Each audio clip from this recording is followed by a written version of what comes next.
ଏକା ହୋଇଗଲେ ଆମେରିକା ରାଷ୍ଟ୍ରପତି ଟ୍ରମ୍ପଙ୍କର ମୂଲ୍ୟାଙ୍କନ ମାଇନସ୍ ସ୍ତରକୁ ଖସିଲା। ଇରାନ ସହ ଲଢ଼ୁ ଲଢ଼ୁ ସେ ନିଜ ଦେଶରେ ହାରିଲେ। ଆସନ୍ତୁ ଜାଣିବା ଏହାର ସବିଶେଷ ଖବର ବିଷୟରେ।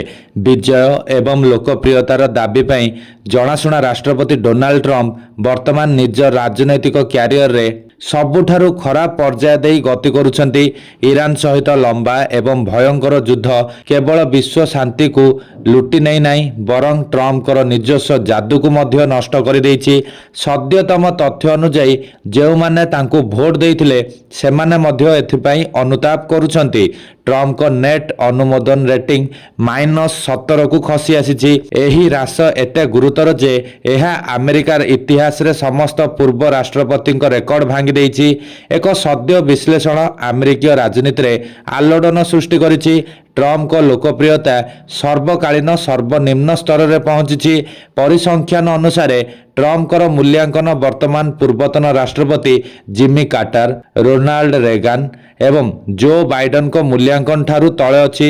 ଟ୍ରମ୍ପଙ୍କର ଦ୍ୱିତୀୟ କାର୍ଯ୍ୟକଳାପ ସକାରାତ୍ମକ ମୂଲ୍ୟାଙ୍କନ ସହିତ ଆରମ୍ଭ ହୋଇଥିଲା, କିନ୍ତୁ ଇରାନ ସହିତ ଯୁଦ୍ଧ ଲମ୍ବିବା ସହିତ ସେ ନିଜ ଦେଶରେ ସାଧାରଣ ଜନତାଙ୍କର ବିଶ୍ୱାସ ହରାଇ ବସିଛନ୍ତି। ଇରାନ ସହ ଲଢ଼ୁ ଲଢ଼ୁ ନିଜ ଦେଶରେ ହାରିଛନ୍ତି ଟ୍ରମ୍ପଙ୍କ ନିକଟତର ବୋଲି ବିବେଚିତ ଫକ୍ସ ନ୍ୟୁଜ୍ ପୋଲ୍ ମଧ୍ୟ ତାଙ୍କର ଚିନ୍ତାକୁ ବୃଦ୍ଧି କରିଛି।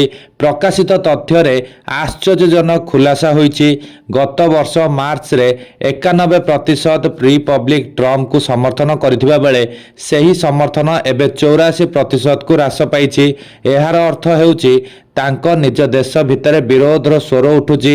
ଯେକୌଣସି ନିର୍ବାଚନ ଜିତିବା ପାଇଁ ଗୁରୁତ୍ୱପୂର୍ଣ୍ଣ ପ୍ରାୟ 75% ସ୍ୱାଧୀନ ଭୋଟର ଟ୍ରମ୍ପଙ୍କ କାର୍ଯ୍ୟକ୍ଷମତାକୁ ନାପସନ୍ଦ କରିଛନ୍ତି।